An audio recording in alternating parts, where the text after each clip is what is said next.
The 10 Republican presidential candidates squared off in South Carolina this week. And although he's languishing in the polls, Texas Congressman Ron Paul managed to grab a big share of the attention. He joins us now live from Houston. Congressman Paul, thanks for joining us. Let's show our viewers right away the moment in that debate which captured so much attention and became such a flashpoint. You were speaking, and the former New York City Mayor Rudy Giuliani jumped in. Let's listen. They attack us because we've been over there. We've been bombing Iraq for 10 years. It's an extraordinary statement as someone who lived through the attack of September 11, that we invited the attack because we were attacking Iraq. I don't think I've ever heard that before, and I've heard some pretty absurd explanations for September 11. Now, Congressman Paul, the mayor asked you to withdraw that statement, and you did not. I want to walk through that. You firmly believe, sir, that because of U.S. military involvement in the Middle East, including the first Persian Gulf War, that we invited, would that be the word you would use? We invited the 9/11 attacks? Well, it's not so much like it's a subjective belief. It's just an evaluation of the facts. If you study the people who understand the Middle East, like Michael Schur and others, and look at the 9/11 Commission report, that's the evidence they provide that that was one of the excuses. One of the strongest statements for the position I hold comes from no other than Paul Wolfowitz, who said right after we invaded Iraq that this was a major, major event because we could take our troops out of Saudi Arabia, recognizing that that was the motivation for recruiting for Al-Qaeda and their motivation for their hatred toward us. So there's a lot of evidence. I don't think we should deal with the subjective. I think we should deal with the objective position of whether or not those who really understand the Middle East support what I had said. Well, let me ask you more broadly about your views on foreign policy then. Obviously, you believe the United States should have a limited role in the world, especially in terms of projecting military force. So if Kim Jong-il rolled south into South Korea today, should the United States intervene? Well, it depends on what the Congress says. We certainly shouldn't do what we did in under the Truman administration. Go in under a UN resolution. You go to the Congress and find out if it's a threat to our national security.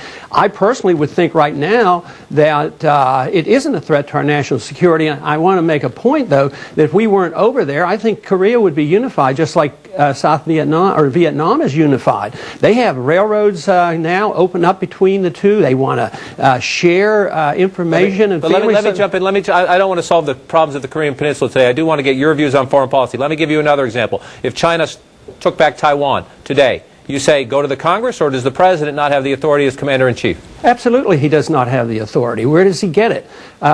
You can't go to war without congressional approval, and that's not a threat to our national security. That's something internal affairs. Why should we send hundreds of thousands of Americans to die in a civil war? I mean, are we over in Russia right now over Chechnya?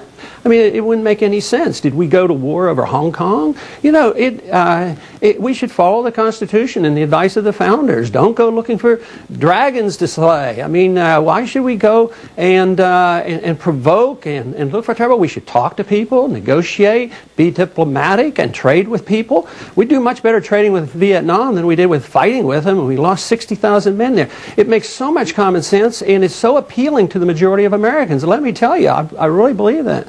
You have received some criticism. Some say you're the person who doesn't belong at a Republican debate. You were a past Libertarian candidate for president, of course. You have views that are out of what many would think of the mainstream, at least of today's Republican Party. I want to read you some of the criticism that came out after this last debate and ask you to respond to the politics of it. These are some comments made of your performance. Here's Roger Simon writing in the Politico. In terms of the presidency, nobody cares what Ron Paul says, perhaps not even Ron Paul. Gloria Borger writing in U.S. News and World Report. Representative Ron Paul of Texas, who gives new meaning to the question asked by Ross Perot's former running mate, Admiral James Stockdale, who am I? Why am I here? And in the Daily News of New York and editorial, Ron Paul, whose performance Tuesday proved him the Sanjaya of the political arena. What do you make of the critics who say, why is this guy in a Republican debate? If he wants to run as the Libertarian. Well, I would ask you why you pick out 3 when I could find you probably 1,000 that contradict exactly what you say. I would say that I'm more Republican than they are. The Republican tradition is always to win on the peace position.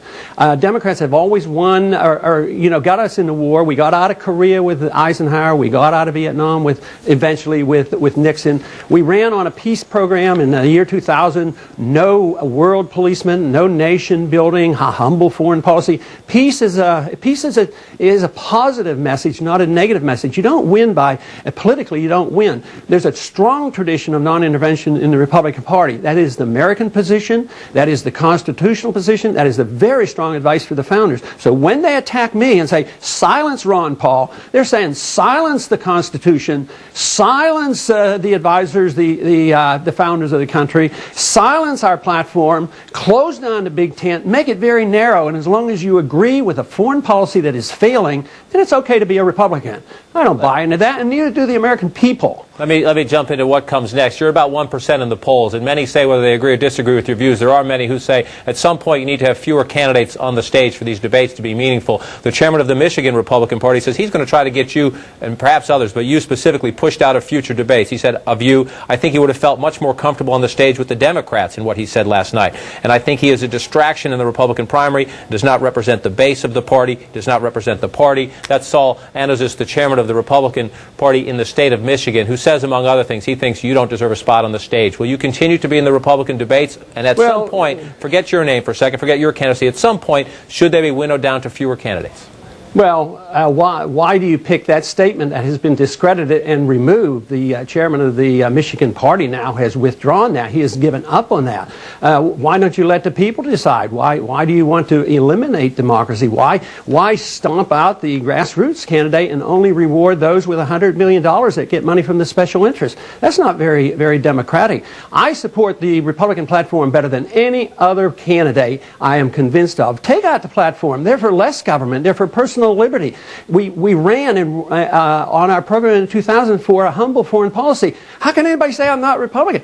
I'm the most conservative member of the Congress. I vote for the least amount of spending and the least amount of taxes. And they say I'm not Republican enough?